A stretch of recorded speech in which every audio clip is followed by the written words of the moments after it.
Hi, everybody. So it's conspiracy theory time. All right. So as you guys know, my Let Me School You channel is about all the things I've been learning, whether it's holistic or it has to do with conspiracies or it has to do with knowledge or I just had this conversation. And with everything that's going on in the world, I have had the most fascinating conversations with a lot of people and a lot of people in the military. And it's interesting because I'm going to share with you a lot of the things we've been talking about. Now, these are not necessarily my personal views. I am sharing with you the conversations that I've had with others, and then some may be their personal views. So don't hate me. Don't report me. Like, I'm just sharing the conversations I've had with like 16 different people. My God, these were really good conversations. So let's get started. Conspiracy theory number one. The Nazis came over, because America had taken a lot of Nazis as well as Russia and all these people, and they used them as scientists and they helped, like they brought them into the American culture and they helped them, assimilate, and therefore they spread the word, right? I don't know if they did that on purpose. I don't know if they foresaw that. I don't know what they were thinking, but there's this whole theory about that Project Paperclip, whatever, right? So now these Nazis are in here, and that's where like all of that racial stuff happened in the 60s. Like yes, there weren't slaves anymore, but there was a lot of racism, and they moved a lot of these Nazis to like Alabama and Mississippi. That's where they actually placed the Nazis, and all this stuff happened, and now there's like this race war, blah blah blah. Marilyn Manson, right? So that's what my friend was telling me, right? Because they were like, and I knew this already, but they were like, so basically they brought them in and they've been spreading this hate and this culture all over. This is me not talking Myra, right? So that's what I was told. Then me, Myra, I remember 5 years ago, I was like crazy on YouTube watching 24 hours for like 3 months of like aliens and Aryans and white supremacists and all this stuff that I found on the internet. And they were saying that a lot of the Nazis went to Egypt and they went to Chile and Argentina, and the Americas and Russia, right? Those are the places where they were big. And the ones in Egypt, they mixed in, they changed their names, and they started spreading Mein Kampf. And Mein Kampf is one of the top selling books, specifically in that Egyptian area in Egypt. And with that, they started spreading hate and national pride. And that's where the rise of Islamic terrorists came from, was from that Nazi mentality that was flushed into the culture. And that was the rise of like ISIS and all these other things. There's a lot more behind that, but I'm not going to get into that because I'm not trying to have people hate me a lot. I'm just sharing with you, right? This is what I saw on YouTube, right? It's not my personal beliefs and thoughts. This is what I saw on YouTube. I will let you know when Myra Perdomo has a personal belief and thought, and when my brain put two and two together, okay? I'm sharing other people's views. Don't get angry. If you don't like what you're hearing, change the channel. Free will. So, my friend and I were talking, and they were saying that they think that this has been going on since those days. Now, Myra Perdomo, decided to share what happened with my culture. I'm Dominican. There was a lot of people don't know this. Get ready to learn something new. There was a dictator called Trujillo in the Dominican Republic in like the 50s, 60s, around there. And he was a white nationalist as well. And he wanted to whitewash the Dominican Republic and get rid of anybody that was colored. And he separated the races and he killed lots of people. My uncle was one of the people that were murdered for being a rebel. Okay? So this hits home. I'm a passionate fighter against racism. Even though sometimes I say some things, just so you know, I'm very passionate about fighting racism and equality for all. I believe in humanity sticking together through all of this and persevering against the hate of a few people who got an idea and decided to spread that idea and spread that hate. Because it's about hate versus love. For me, Myra Perdomo, my personal opinion. I have something that I want to share with everyone. Bloods, Crips, MS-13, Black people, Spanish people, Asians, Muslims, anybody of color, stop hating each other and stop fighting. Right now is the time that we all need to unite as a group of people right now. And we need to stay together strong.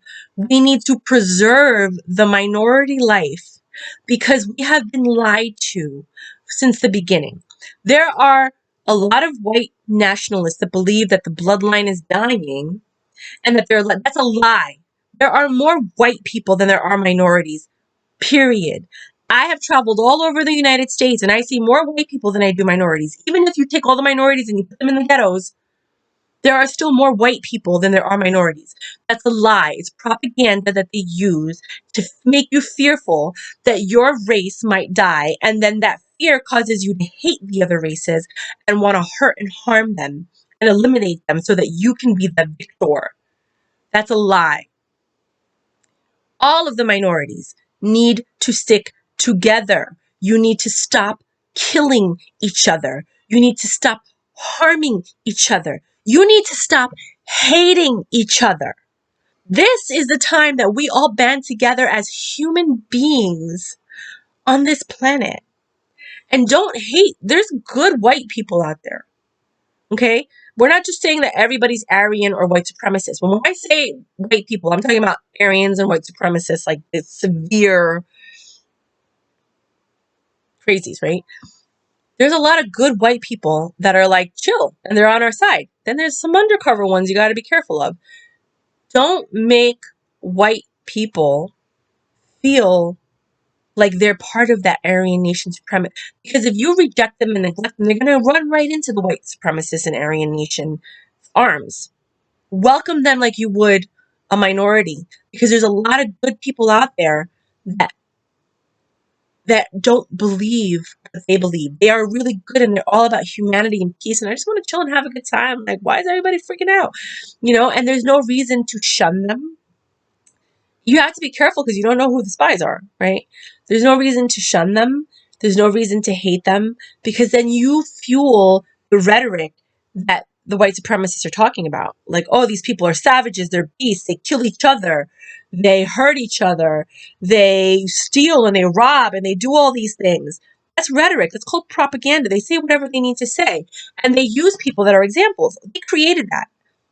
And the thing that's crazy is that in the ghettos, people are killing themselves. They don't have to do anything.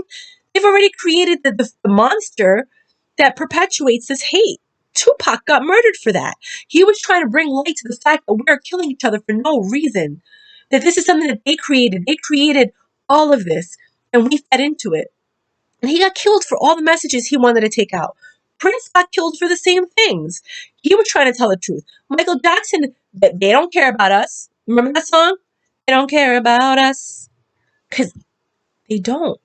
And when people try to tell the truth, they get killed. I got 200 followers on YouTube. I ain't got none of fear. I don't care. 200 followers. 200. But I'm making this video because I only got 200 followers, so I really don't think anything's going to happen. But I just had this conversation. I've been drinking a shitload of wine today. Day 2 of the quarantine. And I'm a little buzzed. So, that I don't even know where I was, but white supremacy, that's Myra's thoughts, right? I think I was placed on this planet to experience everything I've experienced, to meet I've met over 1 million people in my life, interact with thousands of races, I don't even think there are thousands of races, many races, thousands of people. I've been to 27 countries, so that doesn't mean anything, but I've been to, all over the country in 27 countries. So I've seen a lot. I've seen rich, I've seen poor, I've seen middle class, I've seen different thought patterns and behaviors. I was a personal assistant to millionaires and billionaires. I've seen that train of thought completely different. I don't even want to get into like a completely different train of thought. When you have that much money, that much power, that much wealth, that much influence, that much affluence, it's different. And I'm letting you know, one thing I've noticed is they always try to make us hate each other. And if you get anything from this video, I probably should have started with this because starting off with the other stuff might not let you get to this point. Is the point that I'm making is this is the time. This is my message. This is why I was born and I was put on this earth to make this message. Everyone, every human being needs to stick together. There's a reason they're separating us. Now, this is a conversation that I had from my friends that are like involved in government, and they're like talking about whatever they normally talk with other people, and then they talk to me because I'm like the coolest person most people know. And they were like, there's a reason they don't let you congregate. There's a reason that they don't want you to be in groups of 10 or more. You can't revolt. You can't protest. You can't get together and share these ideas. Most people are watching dumb stuff, and they're feeding into the fear that the propaganda and the news and the government is feeding you. It's possible that this coronavirus thing is not real. It's possible that people are just getting the flu and dying from complications. Myra Perdomo speaking, right? That was the conversation. Now I'm speaking. I have my personal theory. 23andMe. All of those dumb, stupid DNA tests that you idiots fell into and decided to give them all your DNA so that now they have all the data they need to create the viruses that are going to break down and kill certain groups of people. They didn't have that information. They couldn't take your blood, but when you willingly give them your blood, they can share that information with millions of companies and corporations that these people own. They buy that data and that information from these other companies, and now they have everything they need to create the perfect biological warfare to take down people.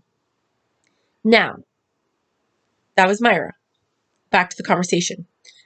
So, other friend. The only way that anyone can ever control you, this is not me, this is my other friend, is through fear. Fear gets you to give your permission. They can't do anything without your permission. There are more of us than there are of them. If every human being united against the few people they have with ammunition, even though some people in the front line will die because they will get hit with bullets, the majority of the people that are out there can always outnumber the people that have the weapons. People are going to die anyway. Some people are going to die in the front line. You know, that's just inevitable. But just like in a horror movie, now this is me, Myra, speaking. Just like in a horror movie, when you see that there's 5 people and there's one killer, why do they all die? Because they separate, because they're scared. If all 5 of them rush the killer, one of them might die. But they can jump the killer and they can kill the killer. They never kill the killer. You know what they do? They wound the killer and then they run away and then the killer comes and kills them, right? If everybody just teamed up and killed the killers in the movie, because it's a movie, this is not real life, but you could have,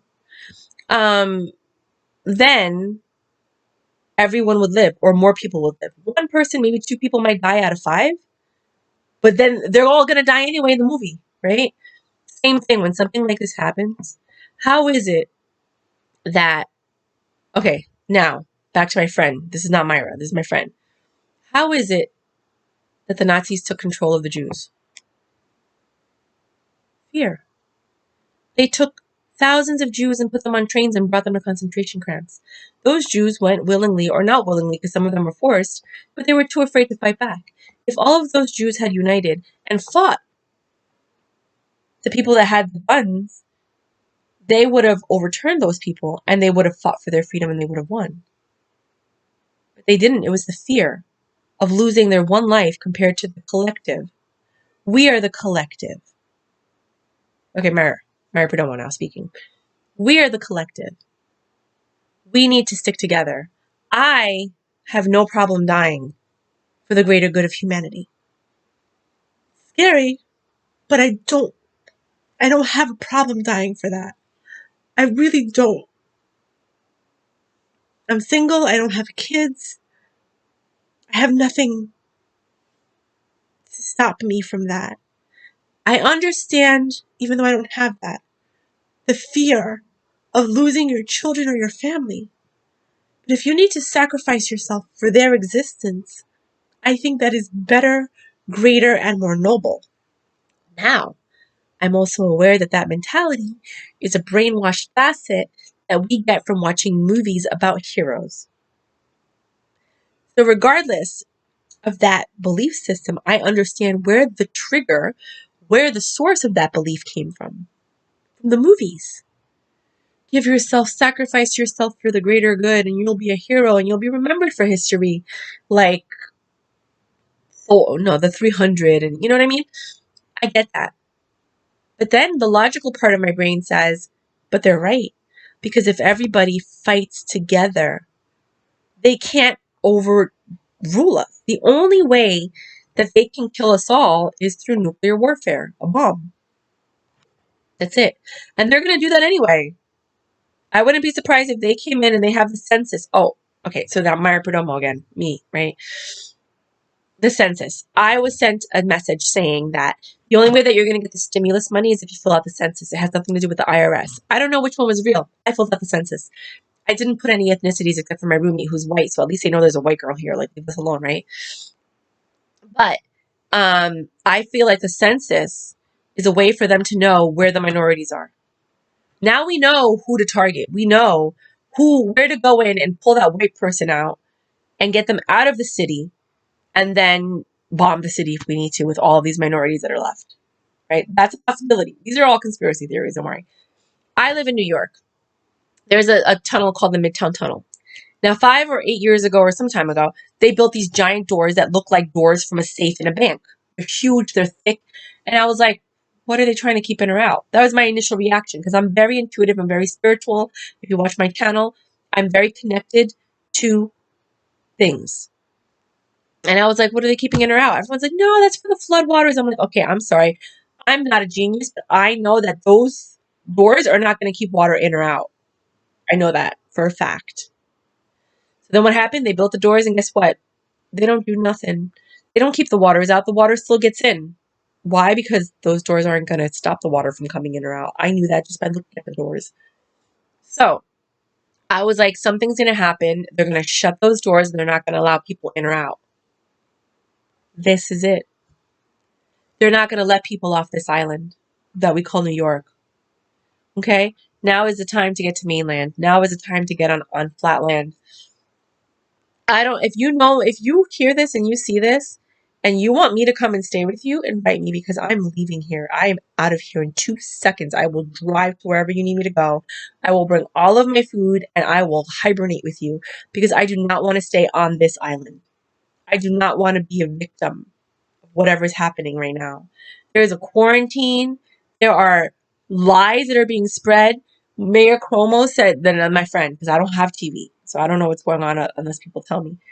One of my friends was like, Mayor Cuomo said, I don't want to say this is martial law, but this is what you're going to do. And then he described martial law without saying the word martial law. So he basically told you that what we're doing is martial law, but I'm not going to say martial law because I don't want to scare you guys, but this is what we're going to do, which is the definition of martial law. So this is how they use the rhetoric to convince you that everything's okay. Now, another friend, years ago, 2013, I had a friend who told me that she lived in California and that Bill de Blasio militarized the government in California by lowering the speed limit, which is what he did when he came here, and creating a lot of hate and rhetoric between the Mexicans and people, right? There was a lot of issues with Bill de Blasio. So then what do? They grab Bill de Blasio and where do they put him? New York. What does he do? He lowers the speed limit. He implements the same things that militarize a state. And guess what? Cuomo comes back in. Now what happens? We're a militarized state. Now there's a lot of people. Okay, Myra Perdomo speaking again. There's a lot of people that are either in secret societies that grew up together, like the Wharton business people and all these other people. Not all of them, but the ones that join the secret societies. Just like I went to school, but I wasn't in a fraternity or sorority. But those are also other versions of secret societies and blah, blah, blah. That exist. When I witnessed the atrocity that was this president come into power, I felt something in my soul, like 2 or 3 hours before he was declared president. And I was like, it was like I was fine, I was happy, and then whoosh, I was pale and sick. And I was like, this guy's going to become president. Like, I knew that this was the beginning of the reason that I was born and put on this planet, to fight this, to unite, and to make whatever's going to happen, happen. I don't know what's going to happen. But I'm making this video, and whoever sees it, sees it, and whoever's meant to see it is going to see it. So this atrocity of a man became the president. And he was literally raised by David Duke to be this person. And then there was that guy in the Netherlands that ran for president, and he ran on the same platform of hate that Trump ran on. Then there was a Pakistani actor who was a millionaire or billionaire, and he also became president. And he ran on the same platform that Trump did, as an actor who wanted to make Pakistan great again. And I saw this trend of things that were happening. Now, the guy from the Netherlands, I don't think he became the president, because I think they were smart enough to be like, I don't think we want this here. But there are some other people who did become president. The guy who runs the parliament now, after the Brexit lady got kicked out, he's also one of those guys that are very similar to Trump in his beliefs. And now he's the head of parliament in the UK or Britain, or I don't know. I can't tell. I don't understand that structure. So this has been, so all these people are coming into power at the same time. Don't tell me I'm a conspiracy theorist, because I'm not a freaking moron. Okay, this is clear as day, right? But anyway, so then these people come into power, and now they have this virus that's like this world-renowned virus that's taking over. Now, friend telling me, oh my God, did you hear about that Dean Koontz book called In the Eyes of Darkness? And I'm like, oh my God, no, what is it? Then they send me like pages of a book that says that in this book called In the Eyes of Darkness by Dean Koontz, they talk about this Wuhan virus. It was called Wuhan 400 because it was the 400th variation of this virus that existed and that was actually viable. And it gets released in 2020.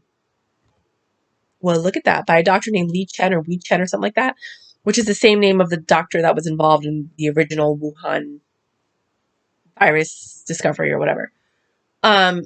So it's interesting that all of that comes to light in this book that was written years ago.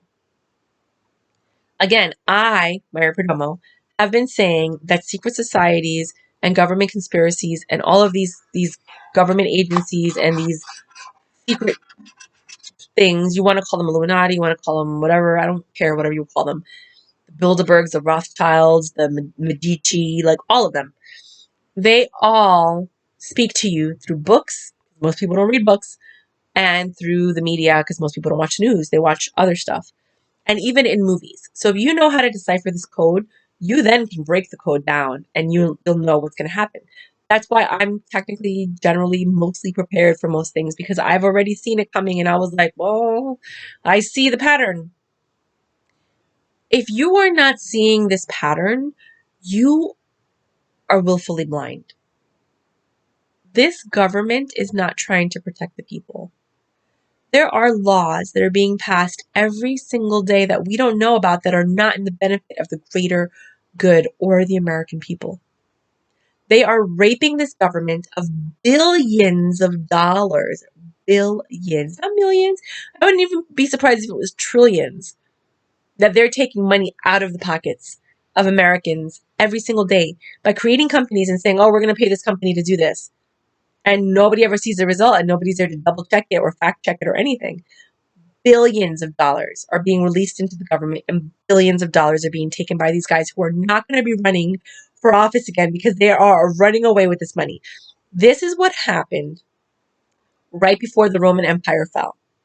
The senators took all of the money from the Roman Empire while everyone was distracted by watching the fights in the Colosseums. We're distracted by this virus, and we're distracted by the news, and we don't see the atrocity that's happening right in front of us. They don't need concentration camps. Our homes are our camps. All they need to do is bang on the door and shoot us. We're already home. We're not going anywhere. We're too scared to congregate. We're too scared to get together. This is the perfect ploy to get control. And now they're waiting to get enough military to put them on the streets so that if you do go out, you get shot, you get arrested, you get killed. They emptied those jails, and they released people from jail so that they can fill them up again with the people that they want to fill it with. Who? The rebels, the fighters, the influencers, the speakers, the people who see what's going on. A lot of people aren't saying, my friend, right? Because she's white, so she can say whatever she wants. And she's white, so she don't give a fuck. She just does whatever she wants to say, right? She's all like, well, white people are desensitized because they don't really care because they're white, so they know they're protected, so they don't really care what happens to anybody else. That's what she said. I was like, damn, girl. And she doesn't care because she's white, but she loves me because I'm her friend for over 30 years. So she'll tell me the way that it is. And she was like, so yeah, she's like, I got nothing to worry about. I'm white. My son's white. We're fine.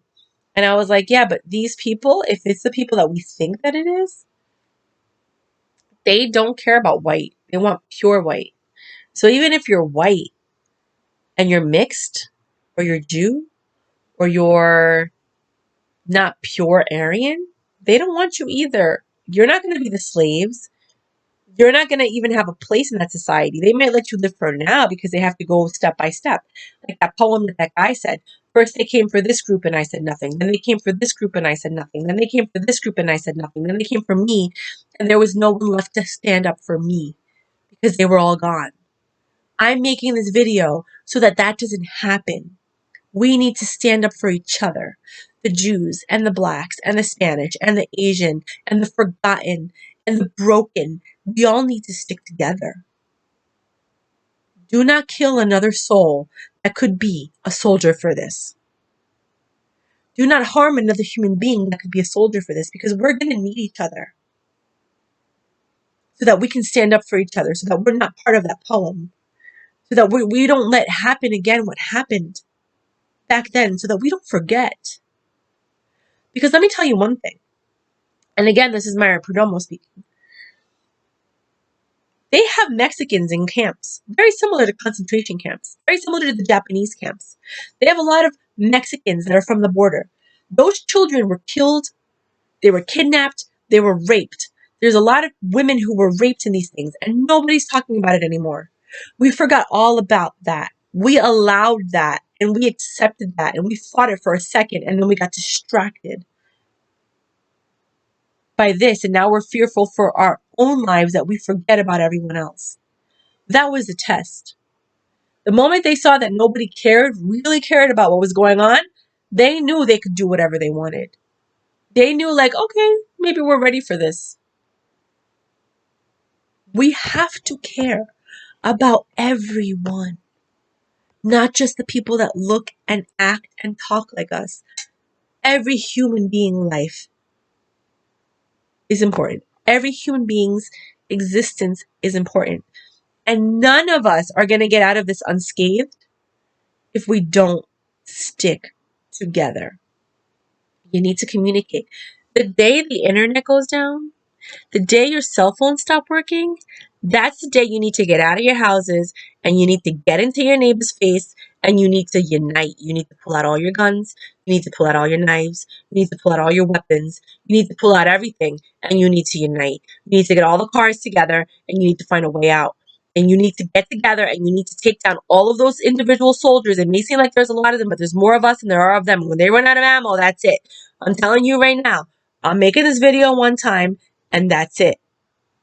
Shit is going down. We may never get to that point, but there's a big possibility. Now, I don't want to incite fear. I want you to know it's all about your vibrational level too. They want you to be fearful. Fear brings your vibrational level down and brings your immune system down, which gives validity to this virus, right? I do not believe this virus exists. I do not believe people are dying from this virus. I think they're dying from something else. I think certain people have been targeted and they're being used as scapegoats. I don't think everybody has it. I don't think this is affecting a large majority of the population. There may be a virus that they did release that's supposed to gear minority, that's more for minorities and Asians and things like that. But I don't think that it's really as big as they make it seem. I think this is just a way to see how much power do they have. They're sitting there and they're looking at us and they're going, these people are willingly staying home. Like, we got them. We're exactly where we want them. Okay, they stopped going to work. Okay, and meanwhile, people basically lost their jobs. They gave up their livelihood out of fear of spreading a disease that probably doesn't even exist. Somebody put something on Facebook, you go girl, and she was like, 20 years from now, people are going to look back at the biggest hoax that never existed. and how people fell prey to the hoax of the coronavirus. When you think about your freedom and your life and the way that we live, yes, you want to protect that, but not at the expense of anybody else's life or freedom. And we think we're doing this because we're trying to protect lives. They're really taking advantage of this. They're releasing all of that money and they're taking it. And this is becoming a communist country where the government is going to end up taking care of every single person, and you're going to be reliant on the government as opposed to reliant on yourself. That was my friend. That wasn't me. But it sounded really good, right? But no, that was my friend was telling me that. She's like, this is the beginning of communism. This is the beginning of how you give up your freedom out of fear and you let the government take over. And in that takeover, you lose everything. I'm saying all of this because I had this conversation and I believe that other people need to hear these things. Other people need to hear this. I don't know what part of any of this is real. I don't know what part of any of this has legitimacy. I'm just sharing the conversations that I've had with people. So if you know the possibility, you can prepare. Do not kill a person of color. Do not harm a person of color. Do not hurt each other. Educate each other and say we have to stick together. Do not be fearful. Do not be afraid. Stick together. This is the time that all of us who are on the same page, regardless of color, white, black, Spanish, Asian, Muslim, anything, even class, we all need to stick together. Because no matter what happens at the end of the day, there will always be more of us than there are of them. And some of us may fall, but more of us will prosper if we stick together. But if we divide out of fear and we run for our own safety, they will catch all of us because they will shoot you when your back is to them. While you're running, you're going to get shot. You might as well turn around and shoot back. Just saying. Yeah, that's it. Bye.